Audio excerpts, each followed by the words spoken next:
ਅੱਜ ਗੁਰਦਾਸਪੁਰ ਵਿਖੇ ਮੈਂ 32 ਵਿਲੇਜ ਡਿਫੈਂਸ ਕਮੇਟੀਆਂ ਨਾਲ ਮੀਟਿੰਗ ਕੀਤੀ ਸੀ। ਇਸ ਤੋਂ ਪਹਿਲੇ ਪਠਾਨਕੋਟ ਦੇ ਵਿੱਚ 44 ਵਿਲੇਜ ਡਿਫੈਂਸ ਕਮੇਟੀਆਂ ਨਾਲ ਮੀਟਿੰਗ ਕੀਤੀ ਸੀ। ਇਹ ਲਾਸਟ ਈਅਰ ਡਰੋਨ ਇੰਟਰੂਜਨਸ ਅਤੇ ਟ੍ਰਾਂਸ ਬਾਰਡਰ ਨਾਰਕੋਟਿਕ ਸਮਗਲਿੰਗ ਨੂੰ ਰੋਕਣ ਲਈ as a second line of defence to act as eyes and ears of the security forces ਇਹ ਕਮੇਟੀਆਂ ਬਣਾਈ ਗਈ ਸੀ।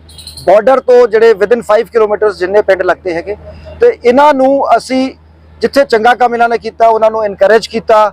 ਇਹਦੀ ਸਟਰਕਚਰਿੰਗ ਬਣਾਈ ਗਈ ਹੈ। ਹਰ ਵਿਲੇਜ ਦੇ ਵਿੱਚ ਇੱਕ ਪੁਲਿਸ ਅਫਸਰ ਡੈਡੀਕੇਟਡ ਅਸੀਂ ਲਾਇਆ ਜਿਸ ਨੂੰ ਵਿਲੇਜ ਪੁਲਿਸ ਆਫਿਸਰ ਡੈਜ਼ਿਗਨੇਟ ਕੀਤਾ ਗਿਆ ਹੈਗਾ ਫॉर ਥੀਸ ਬਾਰਡਰ ਵਿਲੇजेस ਤੇ ਬਾਰਡਰ ਵਿਲੇਜ ਪੁਲਿਸ ਆਫਿਸਰ ਤੇ ਵਿਲੇਜ ਡਿਫੈਂਸ ਕਮੇਟੀਆਂ ਦੇ ਤਾਲਮੇਲ ਨਾਲ BSF ਤੇ ਪੰਜਾਬ ਪੁਲਿਸ ਨਾਲ ਸਟਰਕਚਰਡ ਇੰਟਰੈਕਸ਼ਨ ਕਰਕੇ ਇੱਕ drone emergency response protocol border areas ਲਈ ਬਣਾਇਆ ਗਿਆ ਸੀਗਾ ਜਿਸ ਦੇ ਵਿੱਚ ਜਦੋਂ ਕਿਤੇ ਕੋਈ ਡਰੋਨ ਐਕਟੀਵਿਟੀ ਦੇਖੀ ਜਾਂਦੀ ਹੈ ਕਿਸ ਤਰ੍ਹਾਂ ਦਾ ਰਿਸਪਾਂਸ ਹੋਣਾ ਚਾਹੀਦਾ। ਇਹਨਾਂ ਦੇ WhatsApp ਗਰੁੱਪ ਬਣਾਏ ਗਏ, ਇਹਨਾਂ ਨੂੰ ਜੈਕਟਸ ਦਿੱਤੀਆਂ ਗਈਆਂ, ਹੋਰ identification cards and other things so that ਕੋਸ਼ਿਸ਼ ਕੀਤੀ ਗਈ ਕਿ ਵੱਧ ਤੋਂ ਵੱਧ ਐਕਸ ਸਰਵਿਸਮੈਨ ਤੇ ਦੂਜੇ ਜਿਹੜੇ ਹੈਗੇ ਫੋਰਸਿਸ ਦੇ ਰਿਟਾਇਰਡ ਆਫਿਸਰਸ ਇਹਦੇ ਵਿੱਚ ਹੋਣ। ਹੁਣ ਅੱਜ ਜਿਹੜੀ ਅਸੀਂ ਮੁਹਿੰਮ ਸ਼ੁਰੂ ਕੀਤੀ ਹੈ ਉਹ ਪੰਜਾਬ ਦੇ ਚੀਫ ਮਿਨਿਸਟਰ ਸਰਦਾਰ ਭਗਵੰਤ ਮਾਨ ਨੇ 15 ਅਗਸਤ ਨੂੰ ਐਲਾਨ ਕੀਤਾ ਹੈ ਕਿ ਅਸੀਂ 1 ਸਾਲ ਦੇ ਵਿੱਚ ਪੰਜਾਬ ਵਿੱਚੋਂ ਡਰੱਗਸ ਤੇ ਇੱਕ ਕਾਰਗਰ ਇੰਪੈਕਟ ਕਰਾਂਗੇ। तो ड्रग ਦੀ ਸਪਲਾਈ ਨੂੰ ਕੰਟਰੋਲ ਕਰਨ ਲਈ, ਡਿਮਾਂਡ ਨੂੰ ਕੰਟਰੋਲ ਕਰਨ ਲਈ ਇੱਕ ਕੰਪਰੀਹੈਂਸਿਵ ਮਲਟੀ ਪ੍ਰੋਂਗਡ ਸਟ੍ਰੈਟਜੀ ਅਡਾਪਟ ਕੀਤੀ ਗਈ ਹੈ ਜਿਸ ਦੇ ਵਿੱਚ ਐਨਫੋਰਸਮੈਂਟ, ਡੀ ਐਡਿਕਸ਼ਨ ਤੇ ਪ੍ਰੀਵੈਂਸ਼ਨ।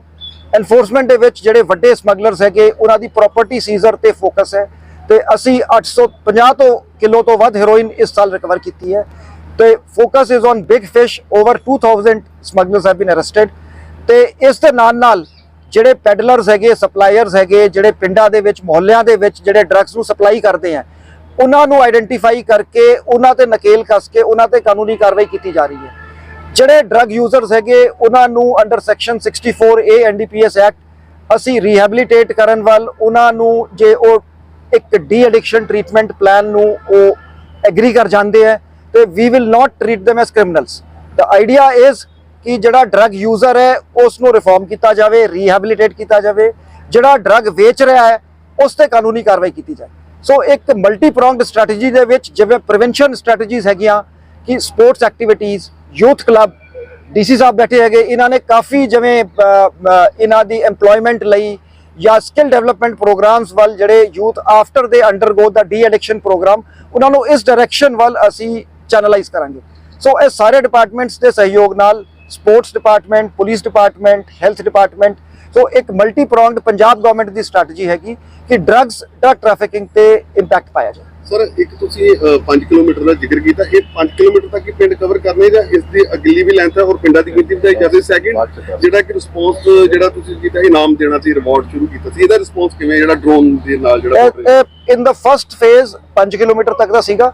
ਕੁਝ ਏਰੀਆਜ਼ 'ਚ ਅਸੀਂ ਇਸ ਨੂੰ ਐਕਸਟੈਂਡ ਕਰਤਾ ਅਪ ਟੂ 10 ਕਿਲੋਮੀਟਰ ਤੇ ਇਹ ਪੰਜਾਬ ਸਰਕਾਰ ਦੀ ਨੋਟੀਫਿਕੇਸ਼ਨ ਤੋਂ ਬਾਅਦ ਸਭੀ ਡਿਪਟੀ ਕਮਿਸ਼ਨਰਸ ਵੱਲੋਂ ਇਹ ਵਿਲੇਜ ਡਿਫੈਂਸ ਕਮੇਟੀਜ਼ ਨੋਟੀਫਾਈਡ ਹੈ ਤੇ ਇਸ ਦਾ ਸਾਨੂੰ ਚੰਗਾ ਰਿਸਪੌਂਸ ਮਿਲਿਆ। ਇਨਫੈਕਟ ਅੱਜ ਅਸੀਂ 2 ਫਾਰਮਰਸ ਨੂੰ ਰਿਵਾਰਡ ਦਿੱਤਾ ਸੀਗਾ। ਸੋ 1 ਲੱਖ ਪਰ ਅਸੀਂ ਰਿਵਾਰਡ ਰੱਖਿਆ ਹੈਗਾ ਜੇ ਕੋਈ ਇਨਫੋਰਮੇਸ਼ਨ ਦਿੱਤੀ ਜਾਊਗੀ ਜਿਸ ਤੋਂ ਡਰੱਗ ਦੀ ਰਿਕਵਰੀ ਹੋਊਗੀ ਜਾਂ ਡਰੋਨ ਦਾ ਸੀਜ਼ਰ ਹੋਊਗਾ। ਸੋ 1 lakh cash reward will be given. Sir local Gurdaspur ਜਾਂ ਕਿਸੇ ਹੋਰ ਏਰੀਆ ਜਿਹੜੀ ਸਿਟੀ 'ਚ ਡਰੱਗਸ ਵਿਕਦੀ ਆ ਉਹਦੇ ਬਾਰੇ ਮਤਲਬ ਕੀ ਕਰੋਗੇ ਤੁਸੀਂ? ਨਹੀਂ ਉਹਦੇ ਲੋਕਲ ਮਹੱਲਿਆਂ 'ਚ ਜਾਂ ਕਿਤੇ ਹੋਰ? ਉਹੀ ਮੈਂ ਜਿਵੇਂ ਗੱਲ ਕਹੀ ਸੀ, ਤੁਹਾਡਾ ਬੜਾ ਇੰਪੋਰਟੈਂਟ ਪੁਆਇੰਟ ਹੈ ਕਿ ਭਾਵੇਂ ਜਿੰਨੀ ਮਰਜ਼ੀ ਤੁਸੀਂ ਵੱਡੀ ਡਰੱਗਸ ਫੜ ਲਓ, ਕੰਸਾਈਨਮੈਂਟਸ ਫੜ ਲਓ, ਜਦੋਂ ਤੱਕ supply at the Mohalla level ਜਾਂ at the village level is not controlled ਉਦੋਂ ਤੱਕ ਆਮ ਲੋਕਾਂ ਨੂੰ ਇਸ ਦਾ ਇੰਪੈਕਟ ਨਹੀਂ ਪਤਾ ਲੱਗਦਾ। ਸੋ ਇਸ ਲਈ ਅਸੀਂ ਇੱਕ ਤੇ ਆਪਣੇ ਰਿਸੋਰਸਿਸ ਤੋਂ, ਜਿਵੇਂ ਸਾਡੇ ਕੋਲ ਇੱਕ ਪਾਇਸ ਸੌਫਟਵੇਅਰ ਹੈ ਜਿਸ ਦੇ ਵਿੱਚ ਜਦੋਂ ਵੀ ਕੋਈ ਅਰੈਸਟਡ ਹੁੰਦਾ ਹੈ, ਪ੍ਰਿਜ਼ਨਰ ਜੇਲ੍ਹ ਜਾਂਦਾ ਹੈ, ਉਸ ਦੀ ਡੇਟਾਬੇਸ ਐਂਟਰੀ ਹੁੰਦੀ ਹੈ। ਫਿਰ ਉਹਦੇ ਵਿੱਚੋਂ ਅਸੀਂ ਆਰਟੀਫੀਸ਼ੀਅਲ ਇੰਟੈਲੀਜੈਂਸ ਯੂਜ਼ ਕਰਕੇ ਕਾਲ ਆਊਟ ਕਰਕੇ ਅਸੀਂ SHOs ਨੂੰ ਲਿਸਟਾਂ ਦਿੰਦੇ ਹਾਂ ਕਿ ਤੁਹਾਡੇ ਏਰੀਏ ਦੇ ਪਿਛਲੇ 5 ਸਾਲਾਂ ਦੇ ਵਿੱਚ ਇਹ ਜਿਹੜੇ ਮੁਲਜ਼ਮ ਸੀਗੇ ਜਿਹੜੇ ਡਰੱਗ ਕੇਸਾਂ 'ਚ ਫੜੇ ਗਏ, there is a system of jail releases every day, a jail release is issued ਕਿ ਜਿਹੜੇ ਬੰਦੇ ਰਿਲੀਜ਼ ਹੁੰਦੇ ਆ ਤਾਂ ਕਿ ਉਨ ਤੇ ਨਿਗਰਾਨੀ ਰੱਖੀ। ਇੱਕ ਤੇ ਇਹ ਫਾਰਮਲ ਕ੍ਰਿਮੀਨਲ ਸਿਸਟਮ ਹੈਗਾ। ਦੂਜਾ ਸਿਸਟਮ ਹੈਗਾ ਕਿ ਲੋਕਾਂ ਦੇ, ਦੈਟ ਇਜ਼ ਵਾਈ ਲੋਕਾਂ ਦੇ ਕੋਲ ਅਸੀਂ ਚੱਲ ਕੇ ਜਾ ਰਹੇ ਹਾਂ, ਲੋਕਾਂ ਦਾ ਸਹਿਯੋਗ ਮੰਗ ਰਹੇ ਹਾਂ ਕਿ ਲੋਕਾਂ ਨੂੰ ਪਤਾ ਹੁੰਦਾ ਹੈ ਕਿ ਇਸ ਪਿੰਡ ਦੇ ਵਿੱਚ ਆਹ 50 ਬੰਦੇ ਹੈਗੇ ਜਾਂ 30 ਬੰਦੇ ਹੈਗੇ ਜਿਹੜੇ ਡਰੱਗ ਲੈਂਦੇ ਆ, ਇਹ 5 ਬੰਦੇ ਹੈਗੇ ਜਿਹੜੇ ਡਰੱਗ ਨੂੰ ਸਪਲਾਈ ਕਰਦੇ ਆ ਜੀ, ਫਲਾ ਪੀਪਲ ਦਾ ਦਰਖਤ ਹੈ, ਉਹਦੇ ਥੱਲੇ ਸ਼ਾਮ 3 ਵਜੇ ਤੋਂ 5 ਵਜੇ ਜਾਓ ਤੇ ਡਰੱਗ ਮਿਲਦੀ ਹੈ। ਸੋ ਵੀ ਵੁੱਡ ਇਨਕਰੇਜ ਸਚ ਟਿਪਸ। ਅਸੀਂ ਇੱਕ ਸਟੇਟ ਲੈਵਲ ਡਰੱਗ ਹੈਲਪਲਾਈਨ ਵੀ ਸ਼ੁਰੂ ਕਰਨ ਜਾ ਰਹੇ ਹੈਗੇ, ਜਿਸ ਤੇ ਐਨੋਨਿਮਿਟੀ ਰੱਖਦੇ ਹੋਏ ਡਰੱਗਸ ਬਾਰੇ ਇਨਫੋਰਮੇਸ਼ਨ ਦਿੱਤੀ ਜਾ ਸਕਦੀ ਹੈ।